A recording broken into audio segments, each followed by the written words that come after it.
Hello, everybody. Welcome to episode number 5 of the Phoenix Effect. I am here with Michael Perry of the Perry Group with Real Brokerage. So, Michael, tell us a little bit about yourself and how you got started in real estate. And thank you again for your time and being here and sharing your expertise with us today. Yeah, totally. Stoked to be here. So thank you for the opportunity and the invite. I have been in real estate 7 years now. I co-founded the Perry Group, which is now the #1 team in residential real estate team in the state of Utah.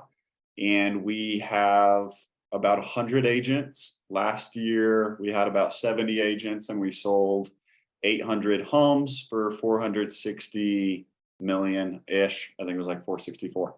So I love real estate. It's developed into a passion of mine. And kind of my background was I was at a junior college playing football. I happened to be not that great. I tore my knee for the second time and I was lost. I was a terrible student. I had zero passion about school. I understand the value of school, but for me, it didn't click. And I chose real estate out of a knee-jerk reaction, and it turned into what it is today. So I'm pretty lucky. That's amazing how that happens, right? Really cool. All right. Well, thank you for sharing that with us, Michael. And this is what everybody is here for. Okay. Your business has been burned to the ground. So sorry. The only thing you get to keep is your expertise and your hair. All right. You can keep your hair. All right.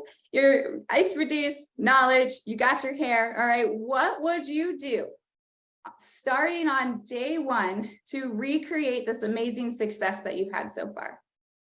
I think about that all the time because I would do a lot of things different. And so I don't regret anything, but I would do things way, way different. And I would be more articulate in how I did things. I would plan a little more. I would ask, basically, I would start small with the mission to help people and have that game planned. And kind of what we're known for and what we do now is have 5 pillars of what you do and what's your business. And I did not have that in the beginning. For me, it was open houses, and then it turned into Zillow leads 6 months later. But from day one, I would pick 5 things that I wanted to do, not what I felt the real estate industry was telling me, but 5 things I wanted to have my business. And whether that's social media, networking, open houses, cold calling, but I would live and die by those 5. And I would make a 40-hour work week around those 5 pillars. And then I would let that turn into something. I think the hardest thing about real estate is a lack of clarity on what you should be doing every day, because there's a million too many voices yelling what you should do. I think that's so important. In Purple Elephant Coaching, one of our systems that we have is complete clarity, right? What is that intention and what is that vision? And then we kind of reverse engineer and we pick that customized lead mix, right? What are those lead sources, those 3 to 5 that we are going to commit to, right? Yep. Amen to that. And be consistent with them. All right. So you've decided on your 5 and the 5 things that you're going to do based on what you want to do, not what everybody else is telling you to do. All right.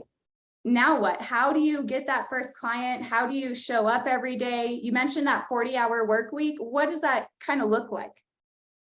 Yeah, so I think the real estate industry is serial for you have the top of the top who probably works too much and they don't know how to get off their phones. And then you have the bottom, I guess bottom 95 is harsh, but the bottom 95% who aren't doing as many transactions. They have no idea what to do. And I would argue they don't even work remotely near 40 hours. And that's not an insult at all. It's just, there's not, like you said, there's not a ton of clarity. So I would schedule my day. I work 6 days a week, sometimes 7, but I mean, in real estate, I think you typically have to work at least 6 days a week. So I would try and fill my 40 hours. I would fill those 6 days with 40 hours of work. And so that might look like 6.5 hours per day. Monday, the advice I give Monday through Friday, I start at the same time every day. It doesn't matter if you start at 7, 8, 9, but start at the same time. and follow your habits based off that. So for me, in the beginning of my career, I scheduled everything around open houses. So I do 2 on Saturday, 2 on Sunday, Monday, Tuesday, Wednesday, I would prospect. And then Thursday, Friday, I would door knock to get people to that open house. And that's how I filled my 40 hours. Perfect. So that's a lot of proactive lead generation, right? You're not just setting things out there and waiting for people to come to you, right? You're going out there and having active conversations with people around real estate. Totally. Yeah. And I think what's really cool, because you hear that from the beginning, and I think you hear from agents and coaches that, hey, you have to do that forever. And I can tell you, I don't really do a single one of those things anymore. But I've built the business that there's constant referrals and it comes back. So there is a time that grind ends. It just looks a little different. Yeah, creating that machine for you, right? Yes, absolutely. That's the ultimate vision, is to be able to create that ultimate freedom, right? That's why we got here, is to create freedom, but we end up creating this job essentially where if we are not there, it's not running, right? Yes. Yeah, 100%. Stepping away from that. Cool. All right. So now we know what to do. How is this different than what you did originally, Michael? Yeah, great question. What I did originally was chaos. So I dress casual, but I dress nice, like I'll wear blazers, etc. But in the beginning of my real estate career, I would either dress in a full-on suit or I would dress like I was going to a garage sale. And that's, I got that because people in my office said, oh, they'd call me Garage Mike. And so I didn't have any habits. I got to work some days at 7, some days at 11. I worked hard, but it was messy. It was chaotic. I had no systems around. Basically, I had my light at the end of the tunnel was my open houses and how I'd get people there. But other than that, it was uncontrolled chaos. And when you don't control what you can control, especially in real estate, it's not a good path. And emotionally, it's much harder than it needs to be. That's fantastic. And a lot of success really is habits, right? What you are doing day in and day out. What were some of those fundamental habits, Michael, that you recommend anybody listening right now they should implement? Start really small. Start extremely small in what you do. So as lame as it sounds, I go to Starbucks every day. I mobile order on Starbucks, and then I go to the office most days of the week. And it's not like regimented 7:05, 7:15, but I wake up just about at the same time every day. I start work at the same time every day. And then I'm a little different now because I help run the team. But when I was really focused on production, my strongest advice is have a power hour to where you're doing 1 hour of prospecting per day. That's the minimum. That's a minimum standard. So that's not beautiful, but that's where you should be at the same time, and make it monotonous because that causes peace and clarity later in the day. Yes. Give yourself that routine. And I feel it helps you take a lot of the emotions out of it as well, right? If you don't feel like it, that autopilot tends to take over more than anything else, and you just do it, right? Yeah. And I think I just heard a story. It was a study, I think from a university. So I'm not going to go into too many quotes on what exactly it was, but it was, if you show up to the gym in your gym clothes and you just show up, the likelihood of actually working out is much, much higher than just having a plan, going to the gym, doing this. So it's all about breaking it down so it's super easy. And most of the times you do the thing you planned. Yeah, and making it fun as well, if possible. We have meetings that aren't so fun to get started, especially when you're by yourself, right? You still have to sit down, you still have to review and analyze your numbers and look at it like a business level, right? So sometimes I tell my clients, hey, just put ESPN on. If you want to hear the game, if you don't want to miss that, put it on, turn it down a little bit. And that's the first step, right? Get in your office, turn the game on, and that's the first step, right? You show up to do that, and then you're in your chair and let's go, right? Yeah, and that's exactly why I get Starbucks every day. Like the routine and more smart thing would be I click a button to make my coffee in the morning, and then I get going from home, just more efficient. But it's like getting Starbucks is very fun to me. It's my routine, it's relaxing. Yeah. That's why I do that. And so Yeah. what you do has to be at least remotely enjoyable in the beginning. I agree. Or else you're not going to, if it's just a grind from the beginning, you're not going to build that momentum to go forward. That's huge. Yeah. All right. So now we know what you did initially. So what would be things that you would definitely not do again, Michael? Were there mistakes that you made? Maybe even investments, right? I know a lot of people ask me, Erica, where should I put my money? What do you say to that?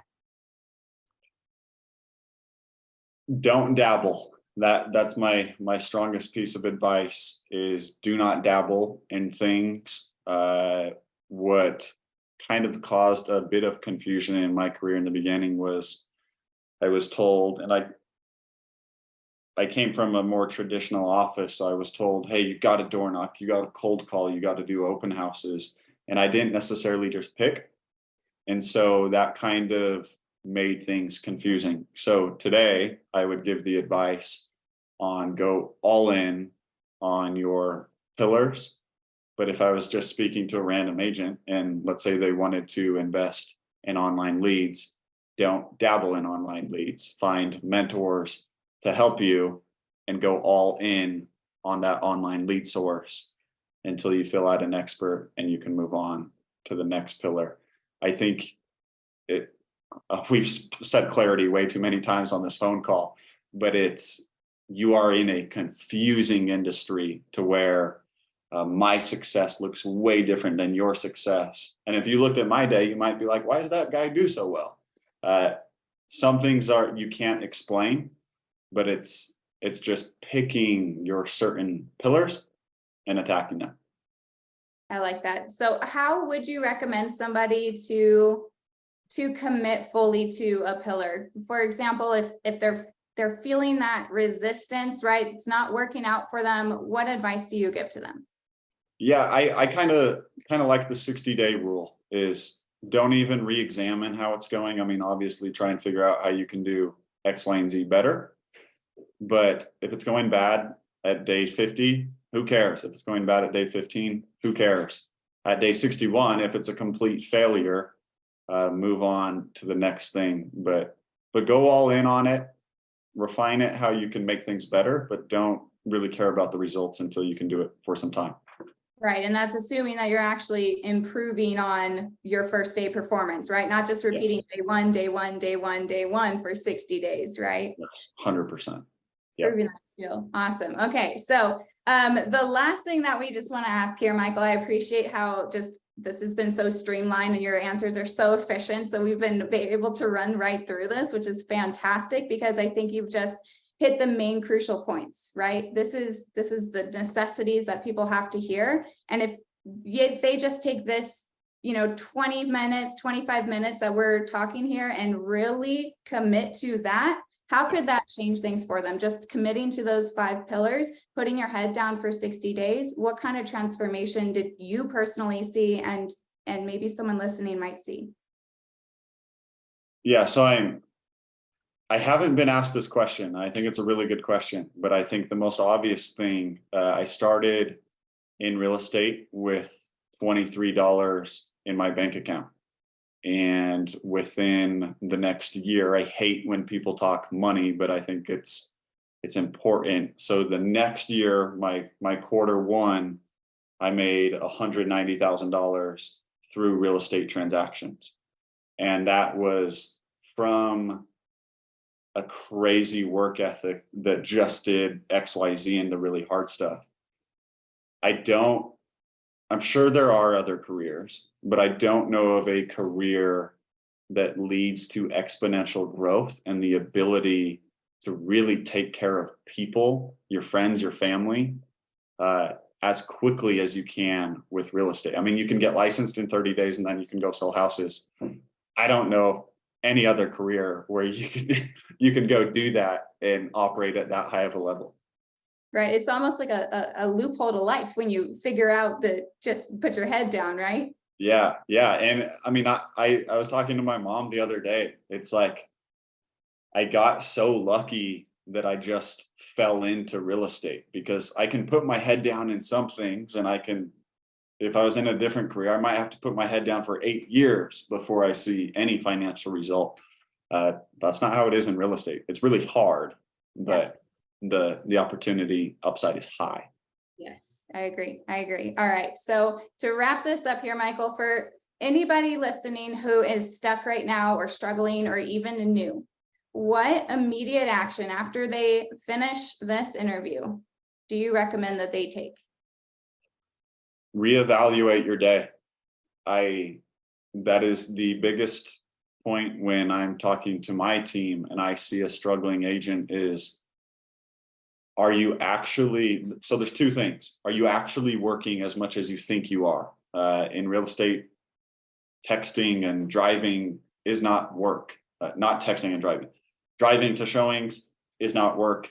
Texting your friends and then sending a text to a client is not work. And so I would argue, look at your day, make sure you're working 40 hours a week. And you can only do that by going over your planner and your schedule. Not if you are working 40 hours a week, which I don't think many are, you need to pivot what you do. So I'm not great on the phones. I want to be in front of people. I'm not a cold caller. I need to do open houses. And so if you've been told to do open houses and you'd rather sit at a desk, you're a more disciplined personality, get on the phones, get on, get off, switch to cold calling, but reevaluate your days. And then I kind of think just gut check yourself, reality check on are you doing the work? A good, honest look. And I think that's great that you brought up that the driving, right? All the commutes don't actually count as work. So 8 to 5, you may not have your full 40 hours, you're saying, right? Yeah. Yeah. And it goes to, and that's the hard part of real estate. Like yesterday, I was working from 8 a.m. to 10 p.m. And in reality, a lot of that was like BS monotonous work to where I came home at night. It was a really, I felt it was a hard day. And then I looked at my schedule. I'm like, did I really do the things I needed to do? And the answer was no. And so I'm still reevaluating my days. So yeah, completely. And it's, if you have an hour showing that's an hour away from you, yeah, it's technically work, but it's not doing anything for you, kind of thing. Right. Yes. Yeah. Maybe if you can put on a podcast or at least do something to maybe leverage that time, that way it's at least productive time. But we know how much of that are you actually going to retain, right? Yep. How much of that are you actually listening to? So like you said, is it truly aiding you? It might be helping you, have a productive commute, but does that count as working? Totally. Right? Love that. Really great. All right, Michael. Well, we are going to let you get out of here early. I appreciate you. These answers have been amazing and full of action for people to take. How can, if somebody's interested in learning more about you or working with your team, how can somebody get a hold of you? Yeah, the best thing is social media. Instagram, I look at my DMs all the time. So it's Michael Perry 123. And then shoot me a follow, send me a message, and then that's where we'll create conversation, get on a phone or a Zoom call like this. Perfect. Thank you so much. Thank you. Have a great day. This was awesome.